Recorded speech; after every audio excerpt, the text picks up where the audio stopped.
ಎಲ್ಲೋ ಸಾರಿ,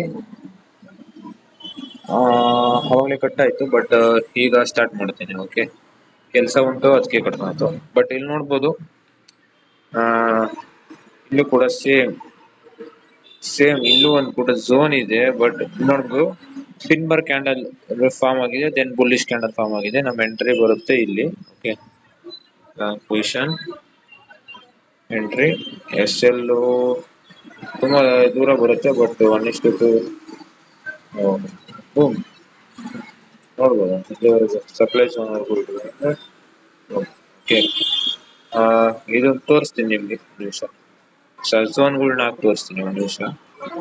1 hour ಅಥವಾ 2 ಅವರ್ಗೆ ಹೋಗೋಣ. 1 ಅವರ್ಗೆ ಹೋಗೋಣ. ಸ್ಟಾರ್ಟಿಂಗ್ ಝೋನ್ ಇದೆಯಾ ಇಲ್ವೋ ಚೆಕ್ ಮಾಡೋಣ. ಇಲ್ಲಿನಂತಲ್ವಾ ಎಂಟ್ರಿ. 1 ಅವರ್ ಅಲ್ಲಿ ಯಾವುದೇ ರೀತಿ ಝೋನ್ ಕಾಣಿಸ್ತಾ ಇಲ್ಲ. 2 ಅವರ್ ಹೋದ್ರೆ ಇದು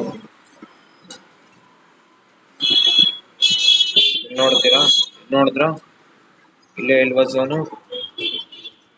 ಇಲ್ಲೇ ಇದೆ ನೋಡಿ, ಸಪ್ಲೈ ಝೋನ್.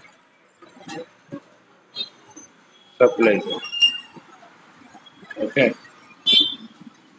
ನೋಡಿದ್ರ ಸಪ್ಲೈ ಝೋನ್. 1 ಅವರ್ ಹೋಗ್ತೀರಾ, 1 ಅವರ್ ನೋಡ್ತೀರಾ, ಸೇಮ್ ಒಂದು ಬೂಮ್ ಮೂವ್ಮೆಂಟ್ ತಂದೈತೆ. ಓಕೆ, 2 ಅವರ್ ನೋಡ್ತೀರಾ, ಇಲ್ಲಿ ನೋಡ್ಬೋದು. ಓಕೆ, ಇದು ಕೂಡ ಇದೆಲ್ಲ ಸಪ್ಲೈ ಝೋನ್ ಇದೆ. ನಾನು ಇದಕ್ಕೆ ಹಾಕೊಂಡಿದ್ದೀನಿ ಚಿಕ್ಕದಾಗಿ. ಓಕೆ, ನೋಡ್ಬೋದು 5 ಮಿನಿಟ್ ಬಂದು 5 ಮಿನಿಟಿಗೆ ಬಂದು ಫಿಬ್ನ ಹಾಕೊಬೋದಾ? ಫಿಬ್ನ ಹಾಕೊಬೋದಾ? 2 ಅವರ್ ಅಲ್ಲಿ ಫಿಬ್ನ ಹಾಕೊಡೋಣ ಬೇಕಾದ್ರೆ.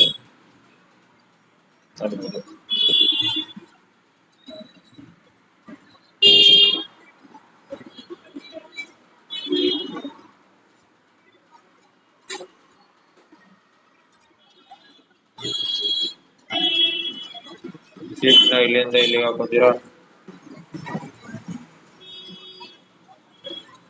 ನೋಡ್ಬೋದು. 0.7 ಅಲ್ಲಿ 0.6 7 ಅಲ್ಲಿ ಇದೆ. ಓಕೆ, 0.67 ಎಕ್ಸಾಕ್ಟ್ 7 ಅಲ್ಲಿ ಇದೆ. ಓಕೆ, 7 6 ಇದೆಯಲ್ಲ ತುಂಬಾ ಇಂಪಾರ್ಟೆಂಟ್. 0.5 6 7 ತುಂಬಾ ಇಂಪಾರ್ಟೆಂಟು. ಅಲ್ಲಿ ಝೋನ್ಗಳಿದ್ರೆ ನಮಗೆ ಇನ್ನು ಶೋರ್ ಎಂಟ್ರಿ. ಓಕೆ, ಫಿಫ್ ಕೂಡ ಇದೆ, ಎಲ್ಲ ಇದೆ. ಓಕೆ, 5 ಮಿನಿಟಿಗೆ ಬಂದು, ಬಟ್ ನಾನು ಟ್ರೇಡ್ ಮಾಡಿಲ್ಲ. ಬಟ್ ಹೇಳಿದ್ದು ಇದ್ರೆ ತಗೊಬೋದಿತ್ತು. 5 ಮಿನಿಟಿಗೆ ಬಂದು ಅಲ್ಲಿ ಒಂದು ಝೋನ್ ಕೂಡ ಇದೆ. ಮತ್ತೆ ಝೋನ್ ನಲ್ಲಿ ಲಿಕ್ವಿಡಿಟಿ ಸ್ವೀಪ್ ಆಗಿದೆ, ದೆನ್ ಹ್ಯಾಮರ್ ಇದಾಗಿದೆ, ದೆನ್ ಎಂಟ್ರಿ. ಓಕೆ, ಅಲ್ಲಿ ಕ್ಯಾಂಡಲ್ ರೀಡ್ ಫಿಬ್ನ ನೋಡ್ದು, ಝೋನ್ ನ ನೋಡ್ದು, ಸಪ್ಲೈ ಝೋನ್ ನ ನೋಡ್ದು, ಯಾವ್ದಾದ್ರು ಕನ್ಫರ್ಮೇಶನ್ ಇದೆ ಅಂತ.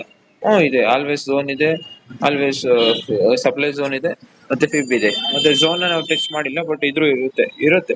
ಬಟ್ 2 ಕನ್ಫರ್ಮೇಶನ್ ಸಿಕ್ತು ಸಾಕು. ಓಕೆ, ನೋಡ್ಬೋದು. ಆಮೇಲೆ ಕ್ಯಾಂಡಲ್ ರೇಟ್ ನೋಡ್ಬೇಕು, ಮೈನ್ ಕ್ಯಾಂಡಲ್ ರೇಟ್ ನೋಡ್ಬೇಕು. ನೋಡ್ಬೋದು ಎಲ್ಲ ಸ್ಟ್ರಾಂಗ್ ಬೇರಿಶ್ ಬಂತು, ಮತ್ತೆ ವೀಕ್ ಸ್ವಲ್ಪ ವೀಕ್ ಆಗಾಯ್ತು. ಆಮೇಲೆ ನೋಡ್ಬೋದು ಪಿನ್ ಬಾರ್ ಕ್ಯಾಂಡಲ್ ಯಾವಾಗ ಬರುತ್ತೋ ಅವಾಗ ನಮ್ಮ ಎಂಟ್ರಿ ಸ್ಟಾರ್ಟ್ ಆಗ್ತದೆ ಅಂತ ಅರ್ಥ. ಅದಾದ್ಮೇಲೆ ನೋಡ್ಬೋದು ಸ್ಟ್ರಾಂಗ್ ಬುಲಿಶ್ ಕ್ಯಾಂಡಲ್ ಫಾರ್ಮ್ ಆಗಿದೆ, ದೆನ್ ನನ್ನ ಎಂಟ್ರಿ ಸ್ಟಾರ್ಟ್ ಆಯ್ತು. ಓಕೆ, ಇಲ್ಲಿ ಎಸ್ ಎಲ್ ಬಂದ್ಬಿಟ್ಟು 2 ಅವರ್ ಕ್ಯಾಂಡಲ್ ಇಲ್ಲಿ ಇಡ್ತೀನಿ. 2 ಅವರ್ 1 ಅವರ್ ಕ್ಯಾಂಡಲ್ ಇಲ್ಲಿ, ಯಾಕಂದ್ರೆ ಬಿಗಿನಿಂಗ್ ಅಲ್ಲಿ ಸ್ವಲ್ಪ ಟ್ರ್ಯಾಪ್ ಆಗೋ ಚಾನ್ಸಸ್ ಇರುತ್ತೆ. ಅದಕ್ಕೋಸ್ಕರ ನಾನು ಎಸ್ ಎಲ್ ನ ಇಲ್ಲಿ ಇಡ್ತೀನಿ. ಓಕೆ, ಟಿಪಿ 1:2 1.5 ಸೆಕ್ಯೂರ್ ಮಾಡಿ ಅಷ್ಟೇ. ಅಲ್ಲಿ ಸಪ್ಲೈ ಝೋನ್ ಇದೆ, ಸ್ಟ್ರಾಂಗ್ ಸಪ್ಲೈ ಝೋನ್ ಇದೆ ಅಂದ್ರೆ ಸಪ್ಲೈ ಮಾಡಿ ಅಷ್ಟೇ.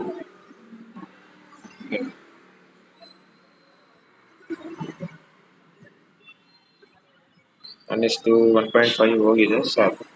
ನೆಕ್ಸ್ಟ್ 1 ಹೋದಾಗೆಲ್ಲ ಇಲ್ಲಿ ನೋಡ್ಬೋದು, ಕ್ಯಾಂಡಲ್ ರೀಡ್ ಮಾಡ್ಬೋದಲ್ಲ. ನೋಡ್ಬೋದು ಕ್ಯಾಂಡಲ್ ನ ರೀಡ್ ಮಾಡಿ, ಪಿನ್ ಬಾರ್ ಕ್ಯಾಂಡಲ್ ಆಗ್ತಾ ಇದೆ ಅಂತ ಗೊತ್ತಾಯ್ತು. ಸಪ್ಲೈ ಝೋನ್ ಬೇರೆ ಇದೆ, ಸೆಲ್ಲಿಗೆ ಅಪರ್ಚುನಿಟಿ ಇದೆ ಅಂತ ಹೇಳಿ ಸೆಕ್ಯೂರ್ ಮಾಡಿ ಬ್ರೇಕ್ ಇವನ್ ಹಾಕಿ ರನ್. ಓಕೆ, ಇಲ್ಲೂ ಸೇಮ್ ಅದೇ ನಾನು ಮಾಡಿದ್ದು, ಆ ತರ ಕ್ಯಾಂಡಲ್. ಬಟ್ ಎಸ್ ಎಲ್ ಆಗಿದ್ದು ನಂದೆಲ್ಲ ರೀಸನ್ ಹೇಳಿದೀನಿ ಓದಿ ಬಿಡೋದು. ಮತ್ತೆ ಇನ್ನೊಂದು ಎಸ್ ಎಲ್ ಆಗಿತ್ತು, ಎಲ್ಲಿ ಅಂತ ಗೊತ್ತಿಲ್ಲ, ಬಟ್ ಎಕ್ಸ್ಪ್ಲೇನ್ ಮಾಡಿ ನಿಮ್ಗೆ. ಇವತ್ತಾಗಿರೋ ಟ್ರೇಡು ನೆನ್ನೆ ತಗೊಂಬೋದಿತ್ತು ಅಂತ ಟ್ರೇಡ್. ಓಕೆ, ಬೂಮ್ ಬ್ರೋ, ಅಬ್ಬಾ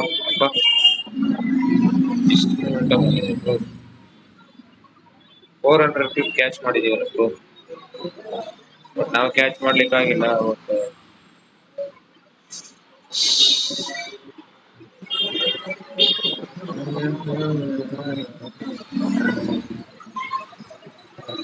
ನೋಡ್ಬೋದು ಏನು.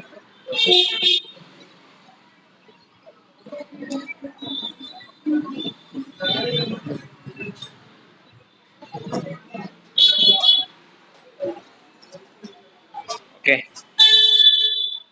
ಎಸ್ ಎಲ್ ಆಗಿದ್ದು ಏನಕ್ಕೆ ಅಂತಾನು ಹೇಳಿದೀನಿ. ಇದು ಎಸ್ ಎಲ್ ಆಗಿದ್ದು ಟ್ರೆಂಡ್ ನ, ಝೋನ್ ನ ಕಂಡಿಡ್ದೆ, ಫಿಬ್ ನ ಕಂಡಿಡ್ದೆ. ಬಟ್ ಝೋನ್ ಹತ್ರ ಕ್ಯಾಂಡಲ್ ನ ರೀಡ್ ಮಾಡ್ಲಿಲ್ಲ. ಪುಲ್ ಬ್ಯಾಕ್ ಅನ್ನೋದನ್ನ ನಾನು ಟ್ರೆಂಡ್ ಚೇಂಜ್ ಅಂತ ಟ್ರೇಡ್ ನ ಮಾಡಿದೆ. ಬಟ್ ಪುಲ್ ಬ್ಯಾಕ್ ಹಾಕೋದು ನನ್ನ ಟ್ರೇಡ್ ನ ಟ್ರ್ಯಾಪ್ ಅದೇ ಅಷ್ಟೇ. ಟ್ರೆಂಡ್ ನ ಚೇಂಜ್ ಆಗುವಂತದ್ದು ಪಿನ್ ಬಾರ್ ಕ್ಯಾಂಡಲ್, ಫುಲ್ ಎಂಗಲ್ ಫಿನ್ ಕ್ಯಾಂಡಲ್ ಯಾವ್ದು ಅದು ಟ್ರೇಡ್ ಮಾಡ್ಲಿಲ್ಲ. ಈಗ ಗೊತ್ತಾಯ್ತು, ನೆಕ್ಸ್ಟ್ ಅದನ್ನ ಫಾಲೋ ಮಾಡೋಣ. ಓಕೆ, ನಾನು ಮಾಡ್ತಿರೋದು ಡೆಮೋ. ಬಟ್ ನಿಮಗ್ ಬೇಕಾಗಿರೋದು ಸ್ಟ್ರಾಟಜಿ ಮತ್ತೆ ನಾಲೆಡ್ಜ್. ಇಷ್ಟ ಇದ್ರೆ ತಗೊಳ್ಳಿ, ಇಷ್ಟ ಇಲ್ಲ ಅಂದ್ರೆ ನನಗೆ ಎಕ್ಸ್ಪೀರಿಯನ್ಸ್ ಆಗುತ್ತೆ ಅಂತ ನಾನು ಮಾಡ್ತಾ ಇದ್ದೀನಿ ವಿಡಿಯೋ. Thank you.